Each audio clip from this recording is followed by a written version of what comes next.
Forgive this if this comes across as an ignorant question. Do you look at your life as two separate lives now, or do you still acknowledge the person that you once were? How do you reconcile those two people? People had to transition with me. Yeah. And slowly get used to it. And it might not be everyone's cup of tea, and that's okay. We're all humans. Just be respectful. We can all get on with our lives. Welcome back to another episode of Life Uncut. I'm Laura. I'm Brittany. Now, today's episode is one that has been in the works for almost a year. Danielle Laidley played 151 games for West Coast Eagles in North Melbourne Football Club. Winning an AFL premiership with the Kangaroos in 1996, she became one of the youngest senior coaches ever at 36 years old, coaching North Melbourne for 149 games across 7 seasons from 2001 to 2009. But for the best part of 5 decades, Danielle harboured a secret. As a boy growing up in the blocks of Perth, as a teenager and a young man playing AFL, as married father of 3, she knew that she was female, regardless of the gender that was assigned at birth. For decades, Danielle kept her gender to herself and threw herself into sporting successes and also became a bit of a workaholic. Eventually, the pain of keeping this secret led to some very dark coping mechanisms. In May 2020, a police officer took a photo of Danielle in an interview room at St Kilda Police Station while she was wearing a wig and makeup, and this radically changed her life forever. This photo was shared in a group chat before it was leaked to the media and also to the public. Now, following her diagnosis with gender dysphoria, Danielle works extensively as an advocate for transgender people, raising awareness in a quest for acceptance of diversity.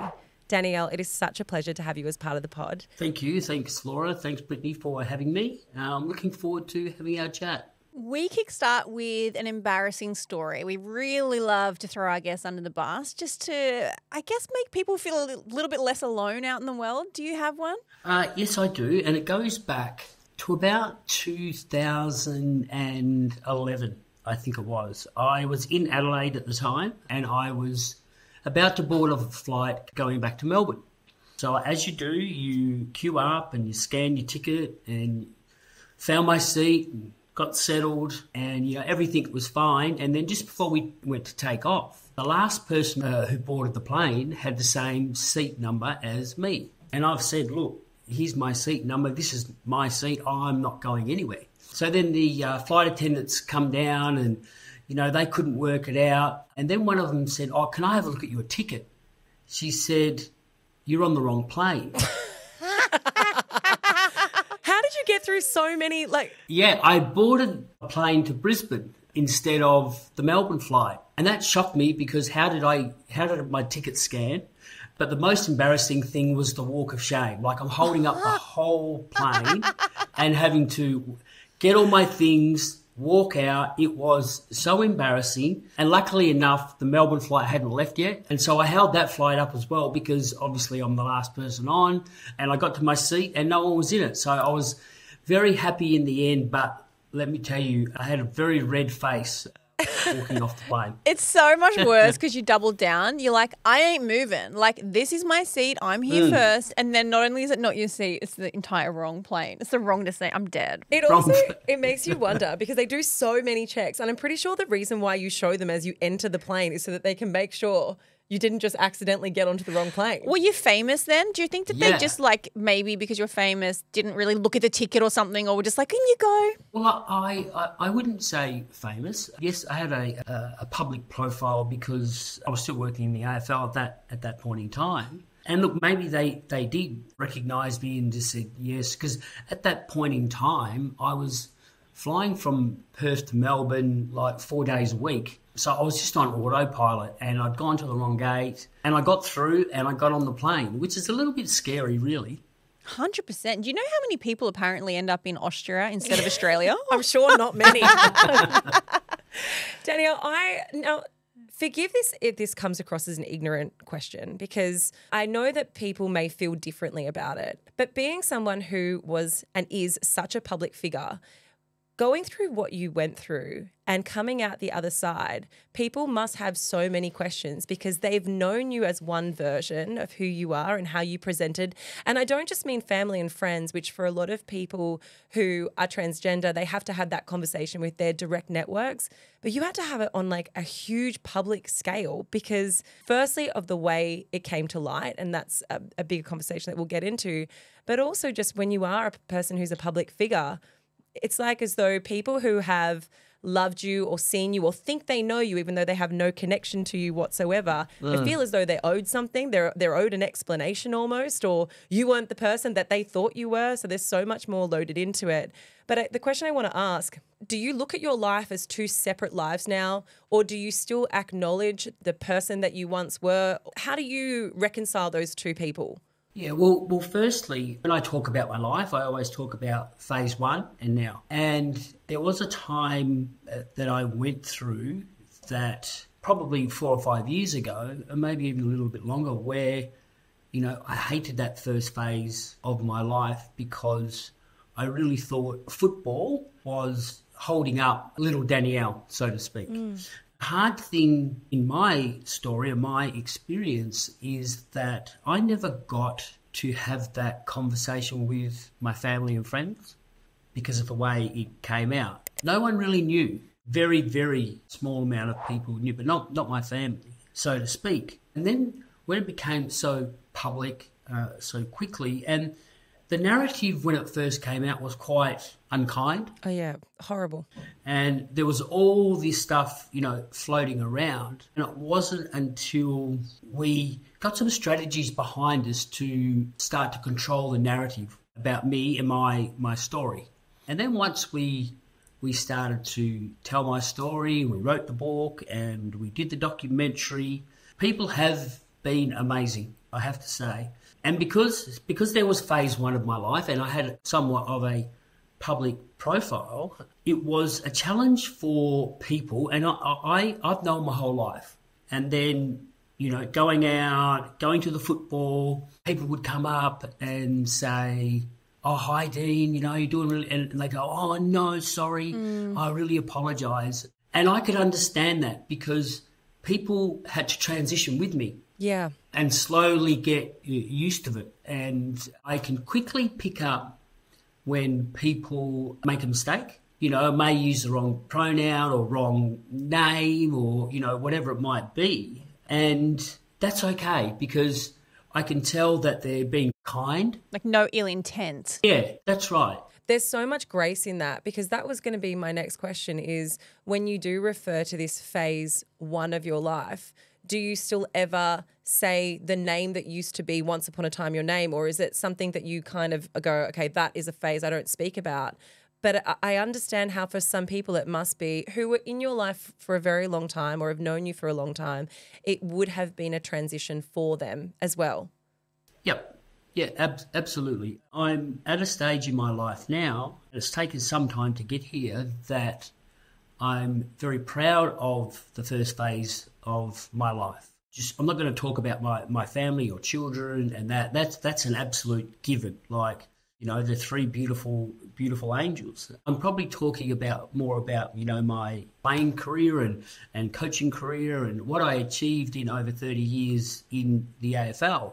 I now look back and I'm very, very proud. But there was times where I thought football, because of the barriers that I was going to face, I thought football was killing me, and being ashamed and embarrassed of who and what I was taking its toll. But invariably, in the end, when it became public, the people that I lived in fear of and shame and embarrassment of what they would think of me, they were the first ones there.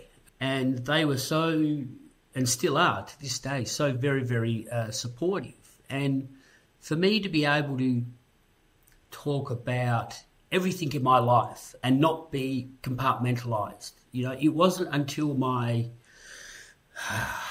I'm not giving away my age, but you can Google that anyway. But I think it was my 52nd birthday. It was my first birthday in my life where I had my football tribe, work colleagues, family, friends, and the transgender community all in one place, celebrating my birthday. Wow. And that was so very, very cool. And it's something that, now I don't take for granted. You just mentioned, you said, I had known my whole life, but obviously it took a lot of people to catch up. Can we go back to your childhood? What was that like for you? A, literally just what was your family life like and getting into sport? And B, what was it like for you internally? Like when you say you always knew, what did you know? Yeah, it was probably 6, 7 years of age where I first stumbled on this experience of finding this peace and calmness. I put nail polish on, and it was like, oh, what is this? What is the attraction to this? But, my family life at that time, my mum and dad split when I was 6 and my brother was 4. And so we moved around between parents and grandparents right through till I was about 15. So I was a very withdrawn child at that point in time. I didn't make relationships very good, and I didn't really trust people because people were coming in and out of my life at that point in time. And it was sport, football and cricket. I was lucky enough to play for WA in cricket from 11 years of age through to 17, as well as play football. So the sport for me was a release, if you like, to balance up what was going on in my family life, but also what was going on inside of me. And now peeling back the layers after all these years, that feeling I know now was little Danielle. And there were days and times where she would be quiet and content and going about her business. And there were days where she was roaring, she was misbehaving, she wanted attention, she wanted to live her life. And so the football, as I started to grow up, put a bit of calmness or evenness around what I was feeling because, back in those days, there's no Google. And, to find resources or reading or, this is the early 70s, late 70s, growing up in Perth. If I had have perhaps wanted to speak to someone enough that I trusted, it was a pretty scary thought. As a kid, though, dealing with that and also throwing yourself into football, I can imagine that football, as you say, is masking it, but also it's reinforcing these masculine stereotypes, and especially at that time. Like football was all boys. There weren't many girls that were playing it at all. Oh, no. Did you feel a sense of shame? Did you feel a sense of like, I need to push this down and put this in a box? Like, how were you grappling with, when you say it's little Danielle that was there, but how are you grappling with, I guess, showing up every day with the boys in a team, in an environment that doesn't really allow for anything that would be considered feminine? No, that's right. And to me, they were, being so young, they were just two separate things. And football allowed me to forget everything while, you're training or you're playing and, that sort of stuff. That's how I ended up balancing out my life for a long period of time. But I can look back now as a 12, 13, 14-year-old, there was lots of anxiety and depression, which I didn't know what it was. But again, going back and peeling the layers and talking to my gender psych and my psychologist, we're able to peel this back. But what happened was football happened very quickly in my mid-teens. I found myself at the West Perth Football Club very quickly at 16 years of age. So I'm still at school. And this is before a national competition, before the West Coast Eagles. And I'm playing league football at West Perth, which was huge back in the day. And so once I got there and I could see a pathway or a career, I just put my heart and soul into that. And I never pushed away little Danielle. She just walked with me because, I'm still wrestling with, what is this? Why am I feeling like this? Why do I believe my inside is not congruent with my outside, if you like. So what happened was, in the Laidley family, there's the disease of addiction, right on the Laidley side, and right through my forefathers to my great-great-grandfather. So all alcoholics and all committed suicide by one means or another, right down to my father, who basically drank himself to death. And I was determined to break that cycle. Unbeknownst to me, the disease of addiction manifested in me in a completely different way to my forefathers, and that was becoming a workaholic and putting all my efforts into football. But then when I started to get my late teens, early 20s, little Danielle was really, really, really misbehaving. It became tougher. And as the years went on, it became very tough to balance both of them. So you start to build a persona as a football player and as a football coach of this hard, tough, uncompromising player coach. And that was actually even further away from who I really was. So then I had this other tussle about people see me as this, know me as this, but this is who I really am. And that was really difficult to juggle. When was it, Danielle, that you actually realised that your gender didn't align with the sex you were given at birth? And by that I mean, did you have a bit of a conflicting, confusing journey into working out what it was? Like, am I gay? Is something quote unquote wrong with me? Like, what was that until you actually came to the conclusion where you're like, oh, I get it. Inside, I'm a woman. Because I imagine back, and like you said before, it wasn't spoken about. There was no one for you to look to and say, oh, that's what I'm feeling. Like, I can't imagine what that was like for you to work out on your own. Yeah, it was difficult. Too scared to talk to anyone about it, and no resources. But the first time, and I did go through that period, am I gay? Is this a fetish? You ask yourself all these questions. And I remember still being in Perth at the point in time, I might have been 19 or 20. I was at a news agency and I saw, and it happened to be, was either Playboy or a Penthouse magazine, and had the plastic on it in those days. And there was a picture of this beautiful woman on the cover.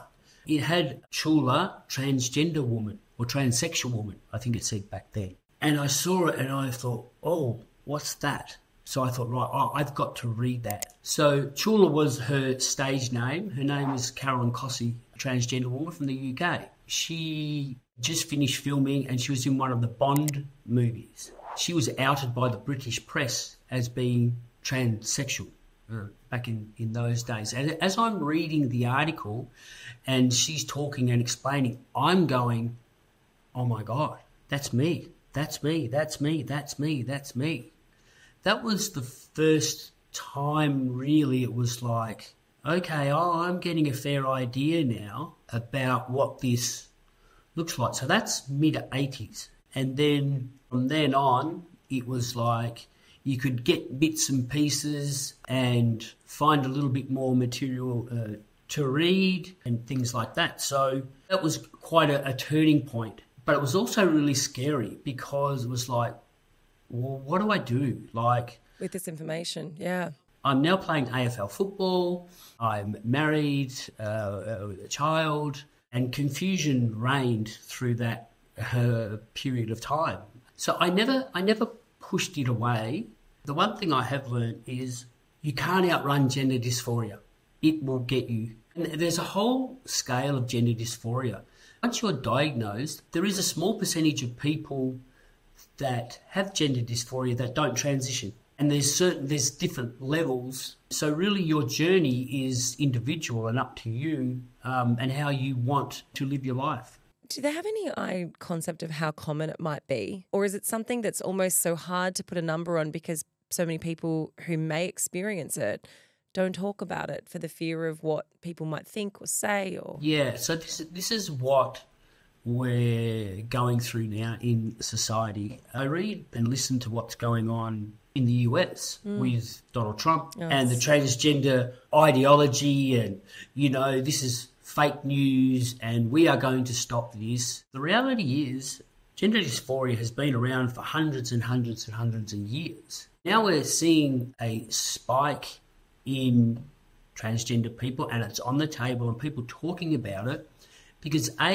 there's more resources, there's more gender clinics, it's spoken about now. So more people are coming out to use those resources, if you like. And that's why now, people saying, well, how long has this been around? I look back at people like myself who didn't use those resources or didn't know what it was and went through a lot of mental health issues, self-harm issues, self-esteem issues. You know, those are the people that we don't know or we don't see. I actually read something on Twitter this morning. You know, were there any transgender Indigenous people in Australia 300 years ago? And I just started laughing because the Indigenous population in Australia has a huge, and percentages are about the same, community of brother boys and sister girls. And it just goes to show you the lack of education or understanding that people just go off on these tangents. One of my passions is to talk about, like we are today, to get people to have a little bit more of an understanding. And it might not be everyone's cup of tea, and that's okay. We're all humans. Just be respectful. We can all get on with our lives. It's also crazy, though, when you speak about coming across this magazine and the story of the person that you resonated with, to think that what they had kept as a secret was outed by the UK media. And then you look at the parallels drawn in your own life. It was horrifying what the police did to you. The people who were supposed to protect you, the people who were supposed to have everybody's collective best interests at heart, they set out to intentionally mock or to intentionally humiliate you. At the time, it was 2020, and photos were leaked to the media of you after being, was it arrested? Was it you were brought in? Talk me through what happened to that period and sort of the retribution that you received for that, if there was any. I was at a time in a property dispute. I had an apartment in St Kilda who someone was living in, and I wanted them out. I'd been in a relationship prior with this person and she wouldn't move out. So she put an intervention order on me. And at this stage, I'm just being diagnosed with gender dysphoria.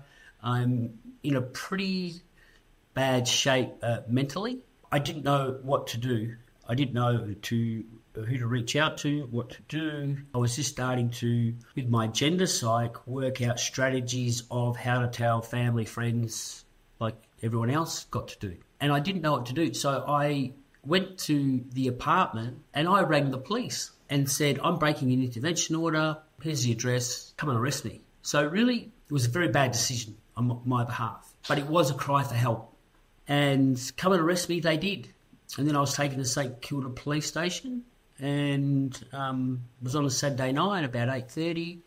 And so I'm in handcuffs, walking to the police station, and there would have been, I don't know, a dozen, maybe 14 police officers in a semicircle, laughing, sniggering at me. And then, I had to have photos taken. And then anyway, when I was getting interviewed about what happened, a police officer thought it was a good idea to take a photo of me in the interview room through some glass. And then it spread like wildfire. What really didn't come out, though, is when I got arrested, they took my phone. They asked me, and this is another bad mistake on my behalf, they said, we need your PIN number. If you don't give it to us, you'll never get your phone back. And I had on my phone a photo video diary of my transition, and I didn't want to lose that. So I gave them the PIN number. So when I'm getting interviewed, they're going through my phone and taking photos of my photos. Wow. And also put them out on a WhatsApp group. Yeah. But you said it was a bad decision on your part. You genuinely think that these are people whose position in the community is to protect, and that even and in a moment like that, even if you have been arrested, you've called them, you've said, come arrest me, it's so obvious that you're in a position of vulnerability. It's so obvious that you're in a position of needing help, of needing assistance, of needing care, not of needing exploitation. And I mean, it did end in that police officer who'd distributed the photos and him losing his job. But how did you have to go about getting that sort of justice? Because I can only imagine the months following that would have been some of the hardest period of your life. Yeah, it was very difficult. So there was two things. So firstly, there was criminal charges laid against 3 police officers. Mm-hmm. So they had to go to court, and one eventually lost his job through my situation, but other situations that he found himself in. And then there was about another dozen or so police officers who got charged internally with what they call disgusting behaviour. And for the first time in the history of Victoria Police, they made these police officers pay me money directly. It was only a very small sum. I think it was $500 to $1,500 for each officer, depending on their level of guilt. So that was the police investigations and through the judicial system. But then with the photos that were taken, there was a civil case which we settled out of court. But that took 2.5 years. Through that time again, my mental health deteriorated. We've moved on. I actually work with the police now. Would you believe that? I've put together a training package for them. So every fortnight when a new academy starts, they have a full day of this training package that I help the police develop. So that's a pretty cool thing. And also some legislation changed around what is police information and private information, or what information can be disseminated by police. So the legislation's changed for that. So it's been taxing, but we're well and truly past it now, and we don't look back. And I always just thought that, if you keep drinking someone else's poison, you're never going to move on. And that was something that Donna and I decided to do. And now, we have a pretty good relationship with the training staff out of the academy. Danielle, are you happy to discuss what the reaction was like with your family and how you went and had that conversation? I'd been planning to have the conversation with my children, but we never got to that stage. So it has caused the family a whole lot of grief. My son has been wonderfully supportive, and he was there from the get-go and brought the cavalry in, the football community. My family here in Perth were very supportive, but my two girls, it's taken them a lot of trauma for them. My youngest was only 19 when it happened. Can you imagine being a 19-year-old and one of your parents is on the front page of the paper, the trolling? She lost a lot of friends, and my eldest daughter is a school teacher, and what she went through. So that's still a work in progress with the girls. As frustrating as it is, I know everyone's working on themselves, and it'll be in their time. We do now talk and text, which is cool.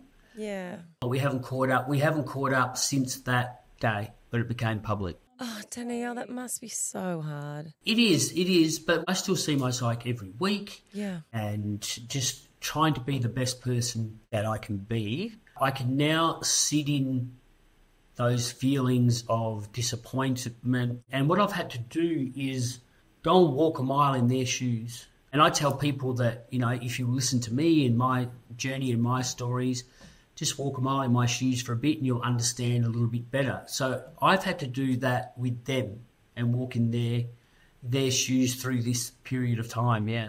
Do you feel like as a society we have a fixation with gender? Because, as you say this and you explain what happened to you and the fallout that it created with your family, you think, but what's the big deal? What's this obsession with the identity or the labeling or the way in which people feel that we should show up within our genders? You would be so much more close to these conversations with the people that you've mentored, with the workshops and the programs that you've created for police. But do you feel as though as a society we have a fixation on gender being a relatively fixed ideology? I do, but we have come a long way. So good to hear. In a short period of time. And I think in regard to the rainbow community, the gay and lesbian community are probably 40 or 50 years. We can go back to the 78ers and Stonewall and, all that sort of stuff. And somehow the tea fell off the table during that, period of time. But now it's certainly on the table and people are speaking about it. There's a couple of things that I do have trouble with, in elite sport, transgender people transitioning and then going straight from competing in a men's competition to a women's competition. Let's say after 10 years of playing AFL football at 26 or 27, that I transitioned and I went and played in the women's competition, if there was one there, I think I would have had competitive advantage. So for me, we're really early in the early stages of that. And for me, the science will work that out as we go along. But I also think from a community level, anyone who hasn't been at an elite level and have transitioned through their teenage years or early 20s, let them play. You know, we're all human. We all want to belong. We all want to love. We all want to be loved. You want to be part of a community that accepts and supports you. Speaking of the sporting community, I would love to chat to you a little bit about how much it's changed, because we are all led to believe that there is a pretty high level of transphobia and homophobia within sporting communities, especially going back 40 or 50 years. But you have such a unique experience on having been a professional athlete that's in the locker rooms with these teams that are having these conversations behind closed doors. So you got the opportunity to see what people's inner thoughts were whilst knowing what your inner thoughts were. What was it like then compared to what it's like now? So, you know, when I was playing and even when I was coaching, the most prevalent act of homophobia, if that's what you want to call it, was conversations around who's the gay footballer? Who's the gay footballer? And if I heard those conversations, like, my anxiety would go through the roof, and I would get out of those conversations, like exit straight away. And then, you know, the anxiety would be, oh my God, wait till they hear about me, what's going to happen? So it was really, really high. And that's going back a few years ago. I think we're getting much, much better, albeit it's been disappointing this year about the amount of homophobic slurs we've had in the AFL, the WAFL, you know, the VFL. Is quite alarming. And one of the lads who got charged with making a homophobic slur, I think it was his brother or his cousin, is actually gay. So sometimes, I don't know what this is, there's a disconnect there of people aren't homophobic, but those comments will come out of their mouth, you know, if they're frustrated on the field or whatever it might be. And do I know what that is? No, I don't. And the reality is there's gay players in the AFL, gay umpires, you know, there's gay administrators. It's their life and they want to keep it private. And people say, oh, well, you know, oh, Danielle, what you've done and that story, it makes it easier for someone to stand up and say, this is who I am. I tend to disagree with that. All of a sudden, if there is a 1, 2, 3 footballers that make that decision, all of a sudden, instead of being the great midfielder at, I'll say, North Melbourne Football Club, because I played there, it's the gay North Melbourne player. Yeah, it's a label. You get branded. So within the AFL itself, I think it's not as prevalent as it still is in society. As in, it's not as accepted yet. Like we seem to have come leaps and bounds in general society, especially depending on the areas that you are. Like in Sydney, we've moved mountains, whereas like if you're from regional areas, you're playing in regional footballs, or like there's still a long way to go depending on the clubs and the communities that you're coming from. Yeah, and that's right. And one of the things that we were involved in, Donna and I, going back just over a year ago now, we bussed 120 gender diverse kids from regional Victoria down to Melbourne with a family friend, a school teacher, a mentor, and we had a big conference day at the St Kilda Pride Centre, and they loved it. And at the start, they were all pretty quiet. But then what happened was I realised everyone was the same and like-minded, and it was a safe space. Oh, makes me like emotional to think about. Yeah, and it was so cool. The kids love it. And so we've done a couple of those. And, you know, particularly in rural areas, as you were talking about, gender diverse kids stop playing sport because there's no one else like me in the team, or, you know, I am a little bit different and that. And we want them to play sport. We want them to be involved in community. So education is a big priority for us, yeah. Danielle, tell me about your beautiful partner, Donna, because when we spoke on the pickup last year, I think it was one of my favorite parts of your story, this idea that someone who's been in your life for so long, who's known every phase of your life, can love you and be with you in an unconditional sense and knows you better than anyone does. How did you meet Donna, and how did that friendship turn into a romantic relationship? We actually met in grade 1. Wow. It's so sweet. In 1973. And two little left-handers, so they put us together, tried to change us from left-handed to right-handed back in the day. Yeah, and then we ended up, in primary school being boyfriend and girlfriend, if you like. Then I left the school for a few years and then came back and, then we were a boyfriend and girlfriend again. And then in high school, Donna tells a really interesting story that, there was only home phones back then. So you would ring up after school and Donna would say, let's come to netball training, or I'll come to footy training, or, let's catch up, or whatever. And I'd say, no, I've got too much homework. And at that point in time, it wasn't homework. It was me spending time as myself, which she did not know about. Donna was a very good netballer, and then footy, and, her career took off, and, we left school and stuff, and I ended up going to Victoria. We reconnected, maybe 8 or 9 years ago now. We just started talking, and then I was still living in Melbourne, and Donna would come over and we'd catch up, or I'd come to Perth, and then we caught up in Bali, and then so this was very frustrating for her because I would disappear and go off and be doing me things, and that would really frustrate her. Yeah, so it just got to the point where we were getting closer and closer and closer, and then it all blew up. She was there, she supported me the whole way, she accepted me for who I was, and she, her mantra, if you like, is she loves the person, regardless of who or what they are. And yeah, so we spend all our time together, it's fun. Yeah, she's been there for every step of the way. So beautiful. It really is. We always hear this saying of like when people go through a big change in their life, and I'm not just meaning a change like transitioning, but we hear this like, I'm still me, like I'm still the same person. Did you feel like that, or did you in fact feel like you are not the same person because you were masking for so many years? Like you're finally who you really are? Yeah. The only thing that's different now is my inside is now congruent to the outside. The change on the outside is I've seen myself like this my whole life, but other people haven't.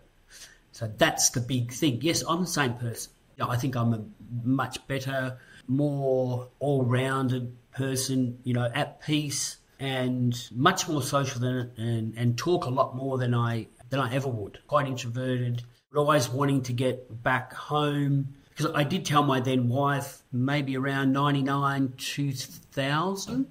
I get home, kids very young in bed, so I could just spend time as me. So I wasn't a very sociable person back then. What do you think would have happened if the photos had never leaked? If you were never forced into this almost like pressure cooker of acceptance and of radical change, what do you think would have been the outcome? So at that point, we were putting together a plan, as I said before, with family and friends. And that was scary in itself. But the scariest part for me was the AFL football world profile. So what we were doing was put a strategy. You wouldn't believe this. We put a strategy together to go to the AFL and ask them if they would stand with me, beside me, support me, having given the game so much and the game had given me so much. So that's what we were working towards. How that looked, we probably never got to that. And obviously, it never happened that way.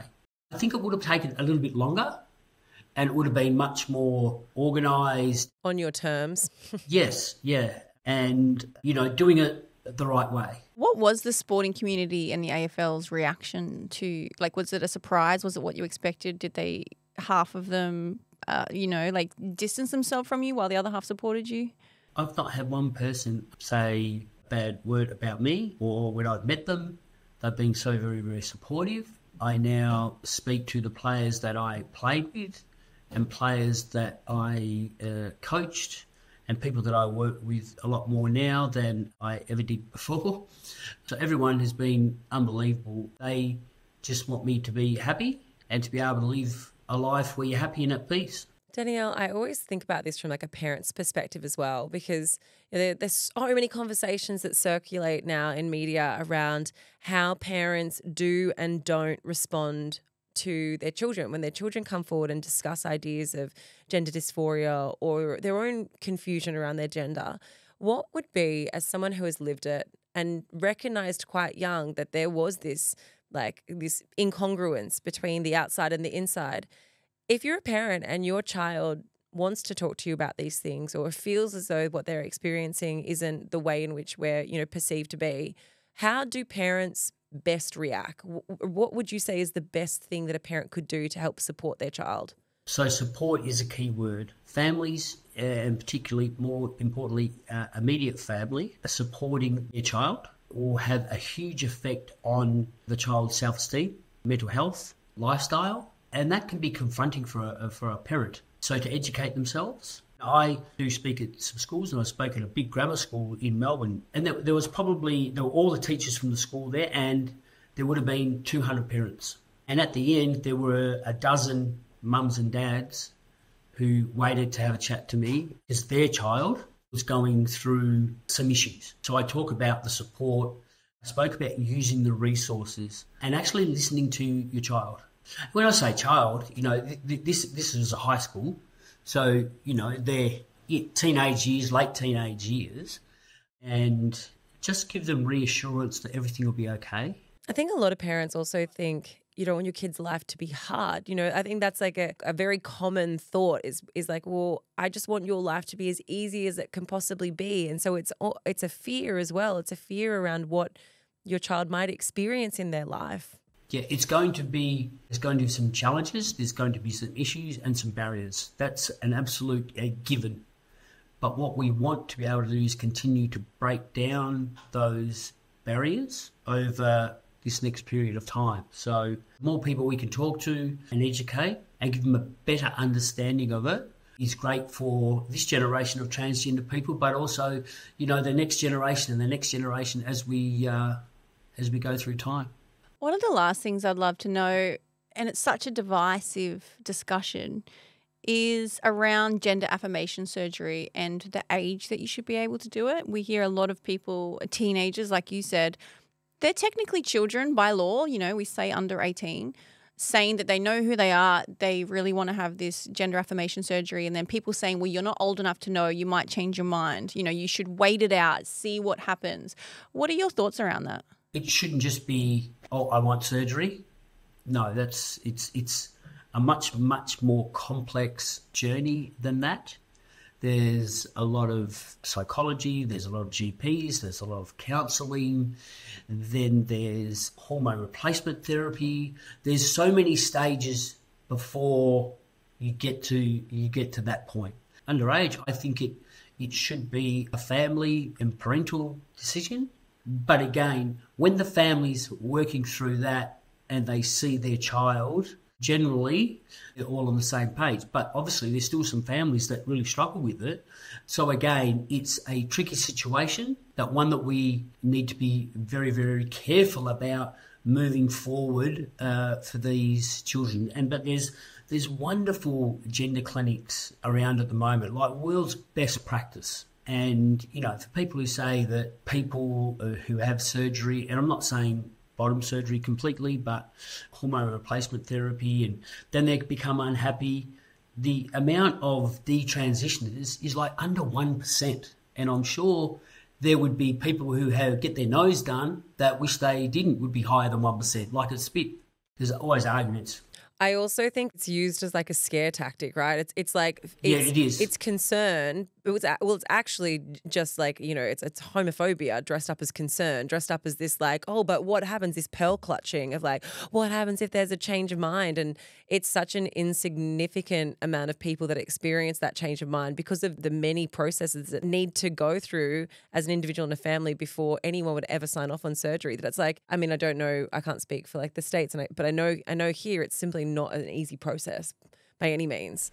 it is used as a scare tactic. Danielle, thank you so much for giving us your time today. And we're going to put links to your book and any support services that you can recommend. We will get those from you as well. We're going to put all of those in our show notes for anyone that's listening to the conversation today that wants to know more. So thank you so much for sharing your experience with us. No, it's been a privilege, and thank you for allowing me to tell my story. Thank you, Danielle. It's our privilege. Thank you.